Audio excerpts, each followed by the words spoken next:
အားလုံးပဲမင်္ဂလာပါရှင်။ဥရောပတိုက်ကလူဇင်ဘတ်နိုင်ငံဟာစီးပွားရေးအလွန်ကောင်းမွန်ပြီးကမ္ဘာအချမ်းသာဆုံးနိုင်ငံတစ်နိုင်ငံအဖြစ်ကြော်ကြားပါတယ်။ဥရောပအနောက်ပိုင်းကကုန်းတွင်းပိတ်နိုင်ငံဖြစ်တဲ့ဒီနိုင်ငံဟာ1000 စတုရန်းမိုင်ခန့်သာကျယ်ဝန်းပြီးလူဦးရေ6သိန်းကျော်သာနေထိုင်တဲ့နိုင်ငံလေးဖြစ်ပါတယ်။ဒီတစ်ခါတော့မိတ်ဆွေတွေကိုပြောပြပေးမှာကလူဇင်ဘတ်နိုင်ငံရဲ့စိတ်ဝင်စားဖွယ်အချက်10ချက်ပဲဖြစ်ပါတယ်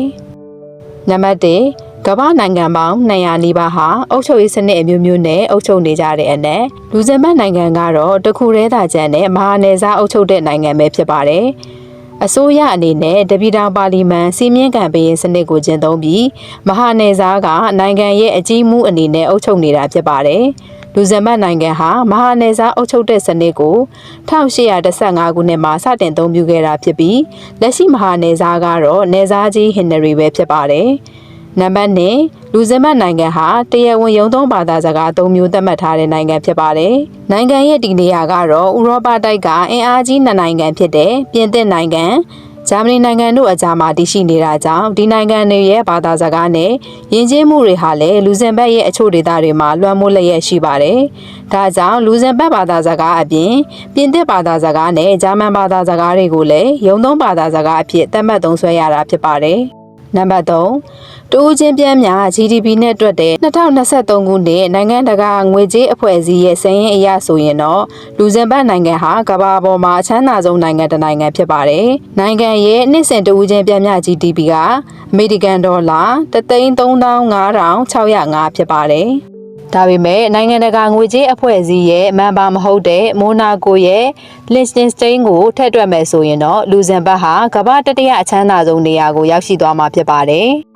နံပါတ်4လူဇင်ဘတ်နိုင်ငံရဲ့ရှေ့အကျဆုံးမြို့ကိုတော့ AD 900စုမှာတည်ထောင်ခဲ့တာဖြစ်ပါတယ်။ဒီမြို့ကတော့နိုင်ငံရဲ့အရှေ့ဘက်ဂျာမနီနိုင်ငံရဲ့နယ်စပ်မှာကပ်လျက်တည်ရှိနေတဲ့ Externet ဆိုတဲ့မြို့ကလေးတစ်မြို့ဖြစ်ပါတယ်။ဒီမြို့ကလေးဟာ AD 698မှာအင်္ဂလိပ်ဘုံတော်ကြီးစိန့်ဝီလီဘရုံတည်ထောင်ခဲ့တဲ့ Externet ဘုံတော်ကြီးကျောင်းနဲ့အတူပေါ်ပေါက်လာခဲ့တာပဲဖြစ်ပါတယ်။ဒီမြို့ဟာလက်ရှိအချိန်မှာတော့လူဦးရေ6000ခန့်နေထိုင်တဲ့မြို့ငယ်လေးအဖြစ်ဆက်လက်ရပ်တည်နေပါတယ်။နံပါတ်5လူဇင်ဘတ်ဟာဥရောပမှာ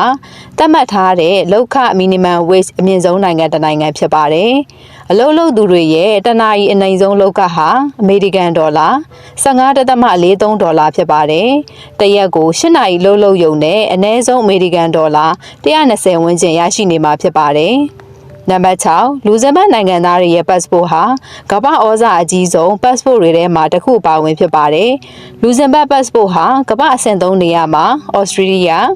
ဒိန်းမတ်၊အိုင်ယာလန်၊ UK နိုင်ငံတွေရဲ့ passport တွေနဲ့ပူးရဲရပ်တည်နေပြီးကမ္ဘာနိုင်ငံနယ်မြေပေါင်း192ခုအထိဗီဇာမလိုပဲဒါမှမဟုတ်ဆိုက်ရောက်ဗီဇာနဲ့သွားလာနိုင်ပါတယ်။နံပါတ်9စုစုပေါင်းလူဦးရေရဲ့ထက်ဝက်လောက်ကအခြားနိုင်ငံတွေကလာရောက်အခြေချလုပ်ကိုင်နေသူတွေဖြစ်ပါတယ်။ဆိုလိုတာကတော့လူဦးရေရဲ့52%ကသာလူဇင်ဘတ်ဒေသခံတွေဖြစ်ပြီးကျန်တာတွေကတော့အခြားဥရောပနိုင်ငံတွေကရွှေ့ပြောင်းလာသူတွေပဲဖြစ်ပါတယ်။ဒီအထဲမှာပေါ်တူဂီပြင်သစ်နဲ့အီတလီနွယ်ဖွားတွေကအများဆုံးဖြစ်ပါတယ်။နံပါတ်10လူဇင်ဘတ်ဟာလူဦးရေအချိုးအစားနဲ့တွေ့ရင်ကမ္ဘာပေါ်မှာပညာတတ်လူဦးရေအများဆုံးနိုင်ငံလည်းဖြစ်ပါတယ်။နိုင်ငံရဲ့အရွယ်ရောက်ပြည်သူစာတက်မြောက်နှုန်းက100%ဖြစ်ပြီးဒီအထက်က43%ဟာတက္ကသိုလ်ဒါမှမဟုတ်ကောလိပ်တစ်ခုက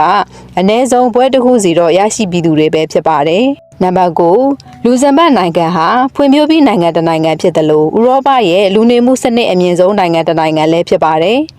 အမှုခင်းကြီးကြီးမားမားမရှိသလောက်နဲတာမို့ကမ္ဘာအလုံးစုံဆုံးနဲ့အငြိမ်းချမ်းဆုံးနိုင်ငံတစ်နိုင်ငံအဖြစ်လဲသတ်မှတ်ခံထားရပါတယ်။နိုင်ငံဝင်ငွေရာခိုင်နှုန်းရဲ့9%အထိကျန်းမာရေးကဏ္ဍမှာသုံးစွဲထားတာကြောင့်ကျန်းမာရေးအတွက်လည်းမပူရတဲ့လူဇင်ဘတ်နိုင်ငံဟာ